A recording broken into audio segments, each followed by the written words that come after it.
Now in quatrain 3, in a traditional English sonnet, we get what's called the turn. The idea that was brought up in the first quatrain is normally furthered in the second, and then you have a turn, a shift of thought. And the fourth quatrain is the complication, where the idea is complex. It's made more complex. And then that's resolved in the couplet. So if we're looking at the traditional trajectory of a sonnet, this quatrain, quatrain 3, would be the complication. If the sonnet is simply a proclamation of the greatness of a constant love, then it's hard to see why this would be a complication at all. More, it would seem to be a reiteration than a complication. Love's not time's fool, though rosy lips and cheeks within his bending sickle's compass come. Love alters not his brief hours and weeks, but bears it out, even to the edge of doom. That seems to be just repeating what we've said before.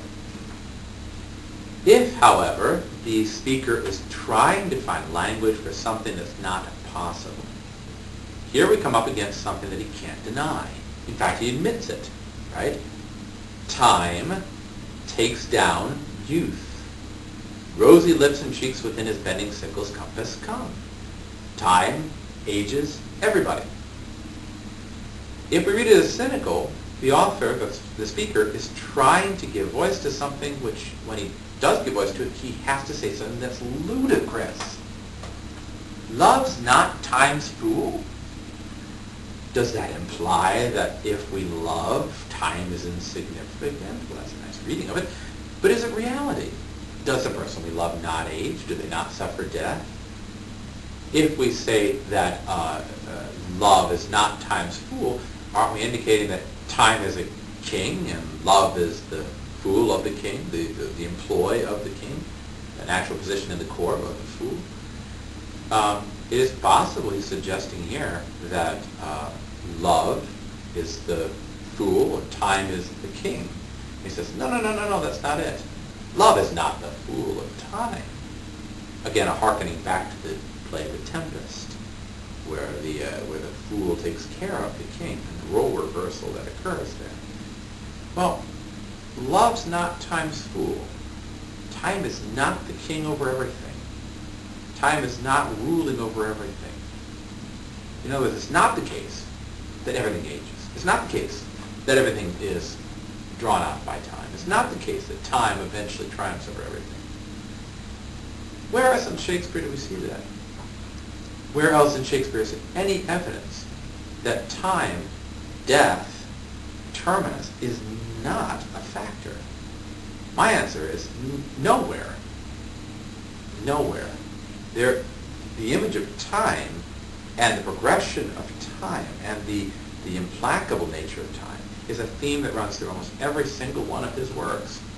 We see time being a huge factor in Hamlet. We see time being a factor in Othello. We see time being a factor in Macbeth. There's the idea of time is out of joint, or cruel spite, that ever I was born to set it right. Time becomes this huge theme in all the other works. And, realistically, there's nothing in the world that doesn't suffer time. So to say that love is not time's fool is a pipe dream. It's foolishness. And yet he says it with such conviction that he capitalizes love and capitalizes time. Time is personified here. Capital, king time. So even the speaker is to some degree admitting that time is a lord. He is a master.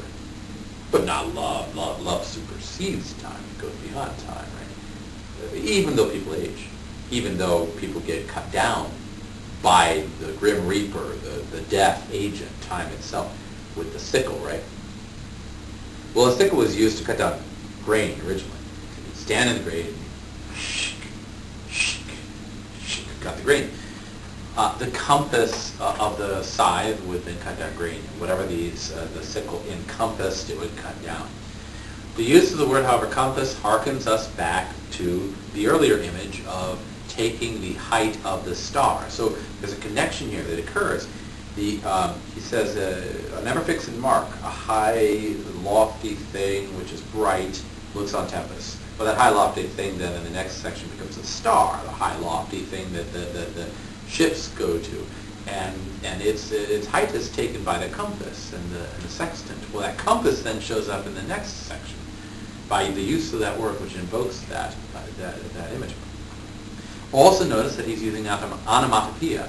The sound of the words are reinforcing that imagery of cutting down wheat. Bending sickles compass come. That sounds like they're cutting down grain. And consequently, in the line within his bending sickles compass come, the poet is actually reinforcing the idea that time seems to be cutting everything down. What escapes the scythe? What escapes the sickle?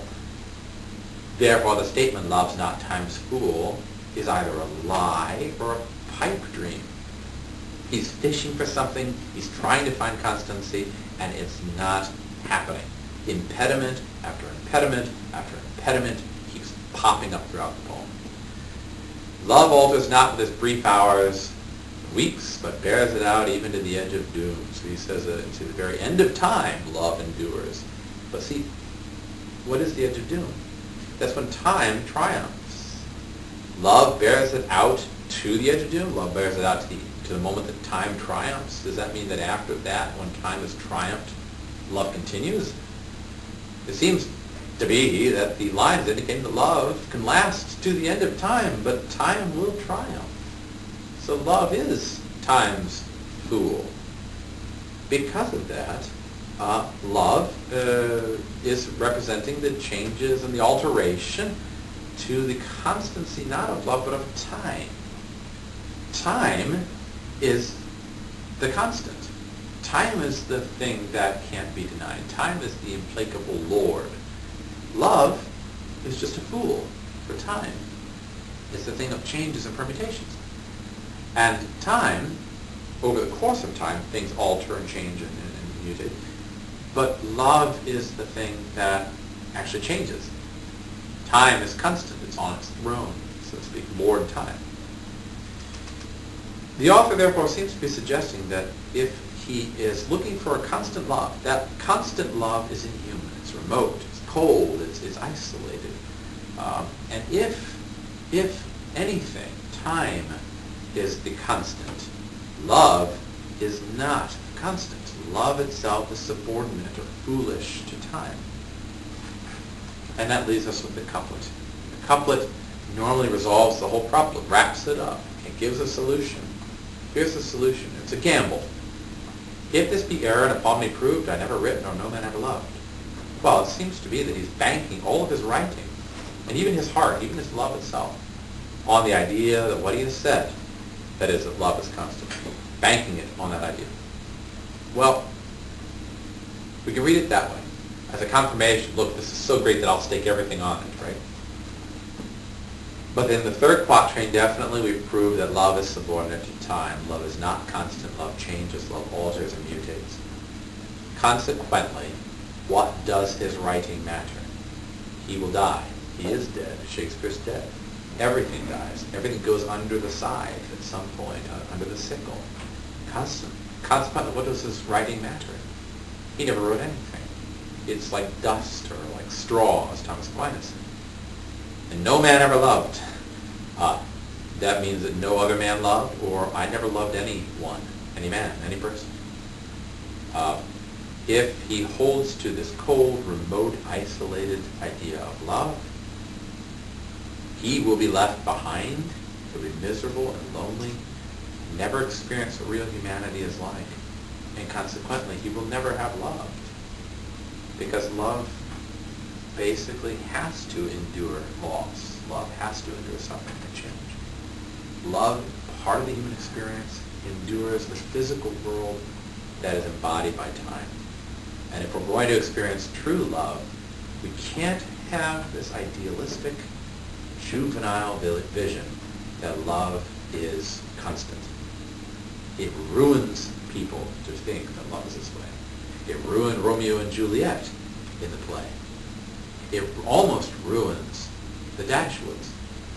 And Marianne Dashwood, coming to realize that love is not constant in the way that she thought it was before, abandons Willoughby and takes up with the real man, who is Colonel Brandon, who understands what love really seems to be. Here's another way to read it, far more cynical.